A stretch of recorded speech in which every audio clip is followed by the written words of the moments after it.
Switzerland தமிழர்களே, புதிய வருடம் வருது. அதோட உங்க வியாபாரத்துக்கும் புதிய வளர்ச்சி வரணும்ன்ற ஆசைப்படுறீங்களா? அதுக்காகத்தான் ஸ்விஸ் தமிழ் டிவி தருது ஒரு அதிரடி புது வருட விளம்பர சலுகை. உங்க கடை, சேவை அல்லது பிராண்டை நேரடியாக சுவிட்சர்லாந்து தமிழ் மக்களின் இதயத்துக்கு கொண்டு செல்லுங்கள் ஸ்விஸ் தமிழ் டிவி வழியாக. இது மாதிரி வாய்ப்பு ஆண்டில் ஒரு முறை தான் வரும். அதனால உடனே தொடர்பு கொள்ளுங்கள்.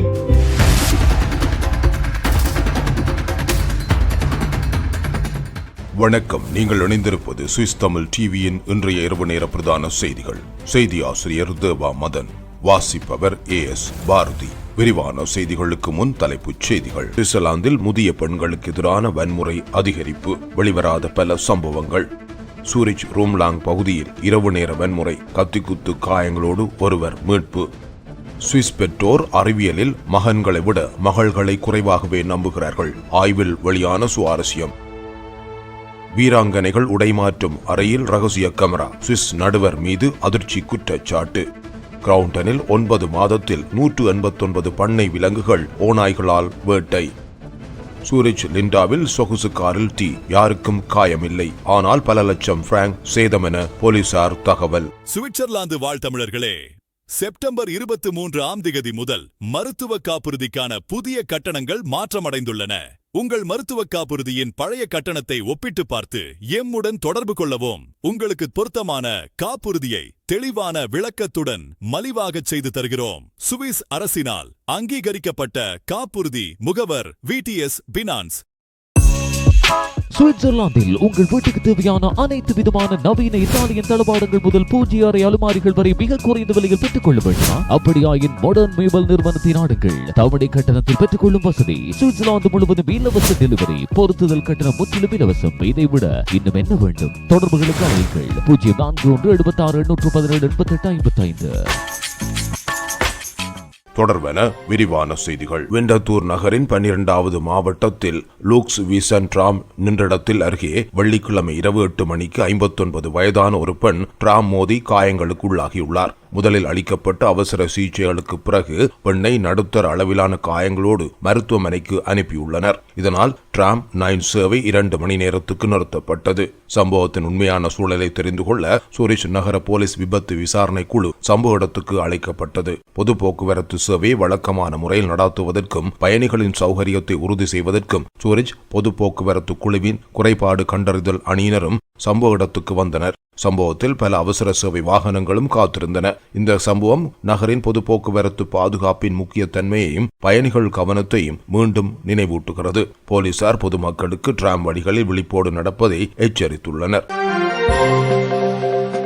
கிரவுண்ட் அண்ட் கண்டோனில் இவரிடம் ஜனவரி முதல் செப்டம்பர் வரை 189 பண்ணை விலங்குகள் ஓநாய்களால் கொல்லப்பட்டதாக வேட்டை மற்றும் மீன்பிடி அலுவலகம் வெளியிட்ட புதிய தரவு தெரிவிக்கிறது. இது கடந்த ஆண்டு இதே காலத்தில் இருந்த 191 என்ற எண்ணிக்கையுடன் சாதாரணமாக சமமாகவே உள்ளது.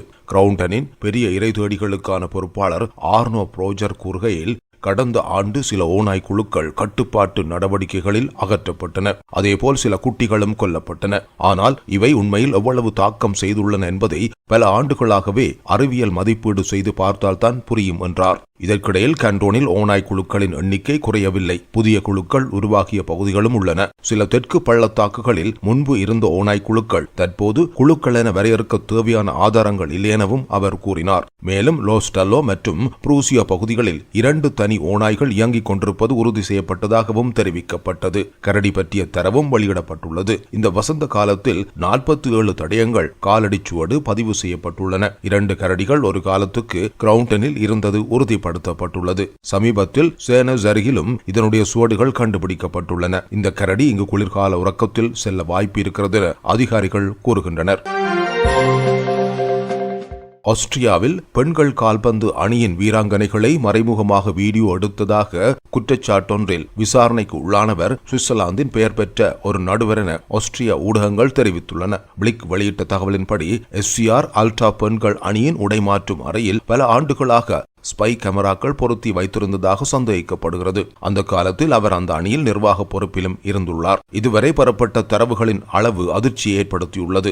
அதிகாரிகளின் தகவலின்படி 70 டெராபைட் வரை சுமார் 1550 மணி நேரம் உயர்தர வீடியோவாக பதிவுகள் கண்டுபிடிக்கப்பட்டுள்ளன. இந்நிலையில் சுவிஸ் கால்பந்து அமைப்பு ASF தற்போது நடக்கின்ற விசாரணைகளை கருத்தில் கொண்டு அந்த நடுவர் முழு விவகாரம் தெளியும் வரை போட்டிகளுக்கு நியமனம் செய்யப்பட வேண்டாம் என்று தானே கோரிக்கை வைத்துள்ளதாக ஸ்வான்சிக் மினுட்டன் கேட்டதுக்கு பதிலளித்துள்ளது. ஆஸ்திரிய விளையாட்டு செயலாளரான மிச்சேல ஷ்மிட் இந்த விடயம் அருவருப்பானதென்று கண்டித்துள்ளார். பெண்கள் விளையாட்டாளிகள் தங்கள் உடைமாற்றும் அறையிலும் பாதுகாப்பாக இல்லை என்றால் அதற்கும் அப்பாற்பட்ட எல்லை மீறல் எதுவும் இல்லை என அவர் கூறினார். அதிகாரிகளின் தீவிரமான விசாரணையும் அந்த கழகத்தின் உள்பார்வையும் அவசியம் எனவும் அவர் வலியுறுத்தினார். FCR அல்டா கிளப் பொது மேலாளர் கிறிஸ்டோப் லேங்கே கூறுகையில், குற்றச்சாட்டுகள் வெளிவந்ததிலிருந்து போலீசுடன் நெருக்கமான தொடர்பில் இருந்து விசாரணைக்கு தேவையான முழு ஒத்துழைப்பையும் தாங்கள் வழங்கி வருவதாக கூறியுள்ளார். சுவிட்சர்லாந்து ETH சூரிச் வெளியிட்ட ஸ்டெம் மூட் பாரோமீட்டர் 2025 ஆய்வுப்படி அறிவியல், தொழில்நுட்பம், பொறியியல், கணிதம் போன்ற ஸ்டெம் துறைகள் சமூகத்தில் உயர்ந்த மதிப்பை பெறும் நிலையில் இருப்பினும் பாலின பார்வையில் மதிப்பீடு இன்னும் சமமல்ல என்று தெரிய வந்துள்ளது. 1600 பேரிடம் நடத்தப்பட்ட கருத்து கணிப்பில் ஆண்கள் தங்களின் அறிவியல், தொழில்நுட்பம், பொறியியல், கணிதம் சார்ந்த துறைகளில் உள்ள திறனை 10ல் 5.6 என்ற சராசரியாக மதிப்பிட்டுள்ளனர். பெண்கள் அதே துறையில் 4.1 புள்ளி மட்டுமே அளித்துள்ளனர். பெற்றோர் குழந்தைகளை மதிப்பிடும் போது கூட பாகுபாடு தெளிவாக உள்ளது. தொழில்நுட்பத்தில் மகன்களுக்கு 5.7, மகள்களுக்கு 4.4 என மதிப்பீடு காணப்படுகிறது. கணிதம், கணினி அறிவியல் ஆகிய துறைகளிலும் மகன்கள் உயர்வாக மதிப்பிடப்பட்டுள்ளனர். இந்த ஆய்வு இந்த மனநிலைகள் தலைமுறைகள் கடந்து வரும் பாலின நம்பிக்கை காரணம் என்று குறிப்பிட்டுள்ளது. இதனை மாற்ற குழந்தை பருவத்திலிருந்தே அறிவியல், தொழில்நுட்பம், பொறியியல், கணிதம் சார்ந்த துறைகளில் கற்றல் நம்பிக்கை, விளையாட்டு கற்றல் முறை, பாலின பாகுபாடற்ற பாடத்திட்டம் அவசியம் என ETH சூரிச் எச்சரிக்கிறது. சுவிட்சர்லாந்தின் முக்கிய 10 பெரிய வங்கிகளின் இணையதளங்களில் வெளியாகும் வேலைவாய்ப்பு அறிவிப்புகள் அக்டோபர் மாதத்திலும் மேலும் குறைந்துள்ளன. தற்போது 528 வேலைகள் மட்டுமே அறிவிக்கப்பட்டுள்ளன. இது செப்டம்பரோடு ஒப்பிடும்போது 5.5% குறைவென வேலைவாய்ப்பு தளம் இண்டீட் வெளியிட்ட மதிப்பீட்டில் தெரிவிக்கப்பட்டுள்ளது. இந்த கணக்கில் சுவிட்சர்லாந்துக்குள் உள்ள பணியிடங்களே சேர்க்கப்பட்டுள்ளன. பயிற்சி, இன்டர்ன்ஷிப் மற்றும் பயிற்சி சார்ந்த பதவிகள் தனியே காணப்படுகின்றன. அவையும் சேர்த்தால் அக்டோபரில் வீழ்ச்சி இன்னும் அதிகம் என்று தெரிகிறது. இது புதிய பயிற்சி மாணவர்கள் சேர்க்கப்படும் சாதாரண கால அட்டவணை காரணமாக இருக்கலாம் என்று கூறப்படுகிறது. நீண்ட கால ஒப்பீட்டில் வங்கித்துறையின் வேலை சந்தையில் பெரிய மாற்றம் தெரிகிறது. இண்டீட் தரவுகளின்படி ஒரு வருடத்துக்கு முன் வேலை விளம்பரங்கள் தற்போதையதை காட்டிலும் சுமார் 14% அதிகம் இருந்துள்ளன. 2 வருடங்களுக்கு முன் இதே கணக்கு தற்போதையதை காட்டிலும் 70%க்கும் அதிகமாக இருந்துள்ளது. இந்த மாற்றம் பெரிய வங்கிகள் எல்லாவற்றிலும் தெளிவாக பார்க்கப்படுகிறது. 2 வருடங்களுக்கு முன் UBS மட்டும் 300க்கும் மேற்பட்ட வேலை வாய்ப்பு அறிவிப்புகளை வெளியிட்டிருந்தது. இன்று அந்த எண்ணிக்கை சுமார் 90 மட்டுமே. கிரெடிட் சுசி இணையதளங்களிலும் அதே நிலைமையே காணப்படுகிறது.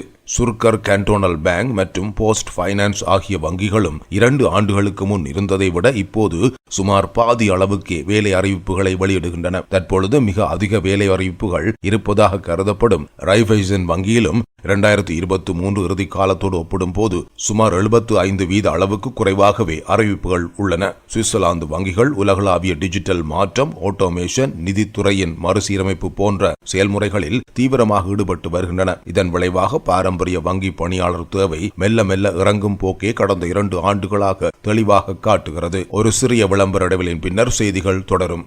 கமல் ஆயுள்வேதா சிகிச்சை நிலையம், சுவிட்சர்லாந்தில் 15 வருட கால சேவை. அனைத்து உடல் உபாதைகளுக்குமான சிகிச்சை கேரள ஆயுள்வேத முறைப்படி மேற்கொள்ளப்படுகிறது. சிகிச்சைக்கான கட்டணம் உங்கள் மருத்துவ காப்பீடு மூலம் செலுத்தும் வசதி உண்டு. இப்பொழுதே அழையுங்கள். கமல் ஆயுள்வேதா சிகிச்சை நிலையம், சூரிச் மற்றும் பாசல் நகரில். சுவிட்சர்லாந்தில் நீங்கள் ஆசைப்படும் கனவு வாகனத்தை உங்கள் வீடுகளுக்கே கொண்டு வந்து தரும் முதல் தமிழர் நிறுவனம் ஸ்கை ஆட்டோ ஆர்கே. நீங்கள் சுவிட்சர்லாந்தில் எங்கிருந்தாலும் குறைந்த வட்டி வீதம், சிறந்த காப்புறுதியோடு உங்கள் கனவு வாகனத்தை உங்கள் வீடுகளுக்கே கொண்டு வந்து தருகிறோம். நாங்க நம்புறது ஸ்கை ஆட்டோவை மட்டும்தான்.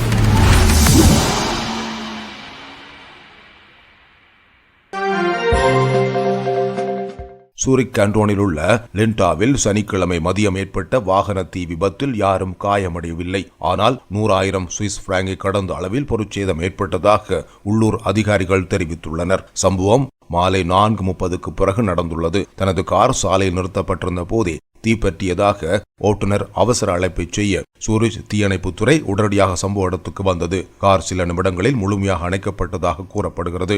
ஆனால் வாகனத்துக்கு ஏற்பட்ட சேதத்தை விட சாலை அடுக்குமாடிகளும் பல்லாயிரக்கணக்கான பிராங்க் அளவுக்கு சேதமடைந்துள்ளன. தீ எதனால் ஏற்பட்டது என்பது இன்னும் தெளிவாக தெரியவில்லை. சூரிச் காவல்துறையின் தீ விசாரணை நிபுணர்கள் காரணங்களை ஆய்வு செய்து வருகின்றனர். தீயின் காரணமாக ஏற்பட்ட அதிக புகை காரணமாக சம்பவம் நடந்த சாலை இரவு 8:45 வரை மூடப்பட்டிருந்தது. இதனால் போக்குவரத்து பகுதி தாமதங்களும் சிக்கல்களும் ஏற்பட்டதாக தெரிய வருகிறது. சூரிச் அருகிலுள்ள ரூம்லாங் பகுதியில் ஞாயிற்றுக்கிழமை அதிகாலை நேரத்தில் ஏற்பட்ட தாக்குதலில் ஒரு பாதுகாப்பு பணியாளர் குத்துக்காயத்துக்குள்ளாகி மருத்துவமனையில் அனுமதிக்கப்பட்டுள்ளார். போலீஸ் தகவலின்படி அதிகாலை 3:40 மணியளவில் அவசர சேவை மையத்துக்கு ஒரு அழைப்பு வந்துள்ளது. அதில் ஒரு நைட் கிளப் பணியில் இருந்த பாதுகாப்பு பணியாளர் குத்துக்காயத்தால் காயமடைந்துள்ளதாக தெரிவிக்கப்பட்டது. உடனடியாக சம்பவ இடத்துக்கு சென்ற சூரிச் கேண்டோன் போலீசார் 34 வயதான ஒருவரை முதுகு பகுதியில் பல குத்துக்காயங்களுடன் கண்டுபிடித்தனர். அவர் அவசர மருத்துவ வாகனத்தில் அருகிலுள்ள பியூலாக் மருத்துவமனைக்கு கொண்டு செல்லப்பட்டார். சூரிச் போலீசின் தீவிர விசாரணையின் பின்னர் சந்தேக நபராகிய 26 வயதான ஒரு சுவிஸ் நாட்டவர் ஆர்காவ் கேண்டோனில் உள்ள தனது வீட்டில் கைது செய்யப்பட்டார். அவர் கைது செய்யப்படும் போது எந்த எதிர்ப்பையும் காட்டவில்லை என்று போலீஸ் தெரிவித்துள்ளது. தாக்குதல் எதனால் ஏற்பட்டது, அது எவ்வாறு நடந்தது என்பதில் இன்னும் தெளிவில்லை. சூரிச் கண்டோன் போலீசும் சி ஒபலன் மாநில வழக்கறிஞர் அலுவலகமும் இணைந்து விசாரணையை நடத்தி வருகின்றன. இந்த நடவடிக்கையில் சூரிச் மற்றும் ஆர்காவ் போலீசார், சூரிச் நீதிசார் ஆய்வு நிறுவனம், பியூலாக் மருத்துவமனை அவசர மருத்துவ குழு மற்றும் சூரிச் நீதி மருத்துவ நிறுவனம் ஆகியவை இணைந்து செயல்பட்டன. சுவிட்சர்லாந்தில் அண்மை காலமாக இரவு நேர வன்முறை சம்பவங்கள் அதிகரித்து வருவது குறித்து அதிகாரிகள் கவலை வெளியிட்டுள்ளனர். பாதுகாப்பு பணியாளர்கள் பெரும்பாலும் கிளப் மற்றும் பார்களில் சண்டைகள், மதுபான தாக்கம் மற்றும் தனிப்பட்ட மோதல்களின் போது தாக்குதல்களுக்கு ஆளாவதாக குறிப்பிடப்படுகிறது. சுவிட்சர்லாந்தில் முதியவர்களுக்கு குறிப்பாக பெண்களுக்கு எதிரான வன்முறை சம்பவங்கள் குறிப்பிடத்தக்க அளவில் அதிகரித்து வருவதாக புதிய புள்ளிவிவரம் வெளிப்படுத்துகிறது. ஓல்ட் ஏஜ் வித்தவுட் வயலன்ஸ் என்ற தேசிய திறன் மையத்தின் தரவுகளின்படி 2024 ஆண்டில் 60 வயது மற்றும் அதற்கு மேற்பட்டவர்களை குறிவைத்து 411 தாக்குதல் வழக்குகள் பதிவாகியுள்ளன. இதில் சுமார் 73% பேர் பெண்களாவர். பாதிக்கப்பட்டோரின் சராசரி வயது 81 ஆகும். இது 2023 ஆண்டை விட 15% உயர்வாகும். இந்த தகவலை சுவிஸ் செய்தி நிறுவனம் கீஸ்டோன் ATS கேட்டபோது மையத்தின் இயக்குனர் ரூத் மெட்லர் எனஸ் கூறுகையில், பல சம்பவங்கள் வெளிச்சத்துக்கு வராமலே உள்ளன. முதியவர்களுக்கு எதிரான வன்முறை இன்னும் சமூகத்தில் பேசப்படாத வெட்கப்படத்தக்க விஷயமாகவே பார்க்கப்படுகிறது. பாதிக்கப்பட்டவர்கள் தங்கள் நிலையை வெளிப்படுத்துவதற்கு பெரும் நம்பிக்கையும் துணிவும் தேவைப்படுகின்றன என்றார். அந்த ஆய்வு மையத்தின் தகவலின்படி 70% சம்பவங்கள் குடும்ப அல்லது தனிப்பட்ட சூழலில் நடைபெறுகின்றன.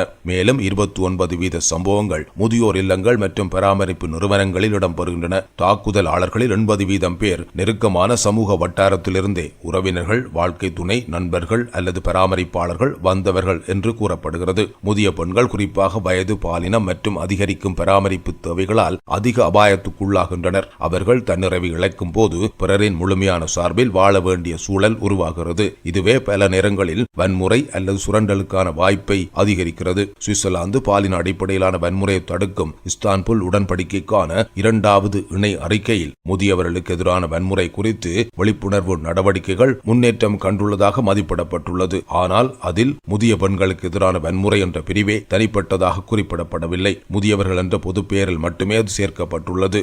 சமூக அமைப்புகள் இதனை பற்றி அதிக வெளிப்படையான விவாதமும் ஆதரவான கொள்கைகளும் தேவைப்படுகின்றன என வலியுறுத்துகின்றன. ஏனெனில் முதிய பெண்கள் பெரும்பாலும் மௌனத்தில் துன்புறுத்தல்களை சந்தித்து வருவதாக நிபுணர்கள் எச்சரிக்கின்றனர். சமீபத்தில் நடத்தப்பட்ட ஒரு கருத்து கணிப்பின்படி பெரும்பாலான சுவிஸ் வாக்காளர்கள் புதிய அணுசக்தி நிலையங்களை மீண்டும் கட்டுவதற்கு ஆதரவு தெரிவித்துள்ளனர். இது கடந்த பல ஆண்டுகளாக நிலவிய அணுசக்தி எதிர்ப்பு போக்கில் மாற்றத்தை ஏற்படுத்தியுள்ளது. 1970களில் சுவிட்சர்லாந்து 15 முதல் 20 அணுசக்தி நிலையங்களை கட்ட திட்டமிட்டிருந்தது. ஆனால் பல திட்டங்கள் எதிர்ப்புகள் காரணமாக நிறுத்தப்பட்டன. 1975இல் கைசராஸ் பகுதியில் திட்டமிடப்பட்ட அணு நிலையத்துக்கு எதிராக சுற்றுச்சூழல் ஆர்வலர்கள் 3 மாதங்கள் நிலையங்கள் போராட்டம் நடத்தினர். இது சுவிஸ் சுற்றுச்சூழல் இயக்கத்தின் தொடக்கமாக கருதப்படுகிறது. 1986 செர்னோபில் விபத்து மற்றும் 2011 ஜப்பானில் ஏற்பட்ட புகுஷிமா அணு விபத்து ஆகியவை சுவிஸ் அணுசக்தி எதிர்ப்பு போக்கை வலுப்படுத்தின. இதன் விளைவாக 2017 புதிய அணு நிலையங்கள் கட்டத்தடை விதிக்கப்பட்டது. ஆனால் 2024 எரிசக்தி அமைச்சர் ஆல்பர்ட் ரோஸ்டி இந்த தடையை நீக்க விருப்பம் தெரிவித்தார். 2025 சுவிஸ் அரசு இந்த திட்டத்தை நாடாளுமன்றத்துக்கு அனுப்பியுள்ளது. இந்த நிலையில் பசுமை கட்சி இந்த திட்டத்துக்கு எதிராக மக்கள் வாக்கெடுப்பு நடத்த திட்டமிட்டுள்ளது. அதே நேரத்தில் புதிய தலைமுறை அணு நிலையங்களை கட்டும் செலவுகள் மிக அதிகம் என்பதை ஆற்றல் நிறுவனங்கள் சுட்டிக்காட்டுகின்றன. சூரிச் நகரில் கடந்த சனிக்கிழமை இரவு முதல் ஞாயிற்றுக்கிழமை அதிகாலை வரை நடந்த ஒரு அதிர்ச்சிகரமான சம்பவத்தில் பட்டாசு வெடிப்பால் ஒரு டிராம் சேதமடைந்துள்ளது. இதனால் ஒரு பயணி காயமடைந்து மருத்துவ சிகிச்சை பெற்றுள்ளார். போலீஸ் தகவலின்படி நள்ளிரவுக்கு பிறகு அறியப்படாத சிலர் ஸ்டொக்க மற்றும் பிரான்செங்ஸ்ட்ராசே சந்திப்பில் செல்லும் 8வது வரிசை டிராமை நோக்கி பட்டாசுகளை வீசியுள்ளனர். அதில் ஏற்பட்ட பலத்த வெடிப்பால் டிராமின் 3 கண்ணாடி ஜன்னல்கள் உடைந்துள்ளன. அதே நேரத்தில் டிராமில் இருந்த 30 வயதான ஒரு ஆண் பயணி வெடிப்பு சத்தத்தால் காது சார்ந்த காயமடைந்தார். அவர் உடனடியாக மருத்துவர்களின் கவனிப்பில் அனுமதிக்கப்பட்டார். சூரிச் நகர போலீசார் இந்த சம்பவம் குறித்து விசாரணை ஆரம்பித்து சம்பவத்தை நேரில் கண்டவர்களிடமிருந்து தகவல் பெற முயற்சி செய்து வருகின்றனர். சுவிட்சர்லாந்தில் சமீப காலமாக இளைஞர்கள் மற்றும் குழுக்கள் சட்டவிரோதமான பட்டாசு வெடிப்புகளில் ஈடுபடுவது அதிகரித்து வருவதாகவும், குறிப்பாக ஹலோவின் மற்றும் வார இறுதி நாட்களில் இத்தகைய நிகழ்வுகள் அதிகம் பதிவாகின்றன என்றும் அதிகாரிகள் குறிப்பிட்டுள்ளனர். சூரிச் போலீசார் பொது போக்குவரத்துக்கு எதிரான இத்தகைய ஆபத்தான செயல்களை மிகுந்த தீவிரத்தோடு விசாரிப்பதாகவும் சம்பந்தப்பட்டவர்களை அடையாளம் காணும் பணிகள் நடைபெறுவதாகவும் தெரிவித்துள்ளனர். நீங்கள் இதுவரை கேட்டது சுவிஸ் தமிழ் டிவி என்ற இரவு நேர பிரதான செய்திகள். மேலும் இது போன்ற சுவிட்சர்லாந்து செய்திகளை 24 மணி நேரமும் படித்து தெரிந்து கொள்ள swisstamil24.com என்ற இணையதளத்தை பார்வையிடுங்கள். சுவிட்சர்லாந்து வாழ் தமிழ் சொந்தங்களுக்கு வணக்கம். நீங்க இல்லாம நாங்க இல்ல. உங்களோட அன்பும் ஆதரவுமே எமது சுவிஸ் தமிழ் டிவியின் வெற்றி. எங்களோட சேனலை இதுவரைக்கும் சப்ஸ்கிரைப் பண்ணாதவங்க இப்பவே சப்ஸ்கிரைப் பண்ணி ஆதரவு தாங்க. உங்க அன்புக்கு மிக்க நன்றி.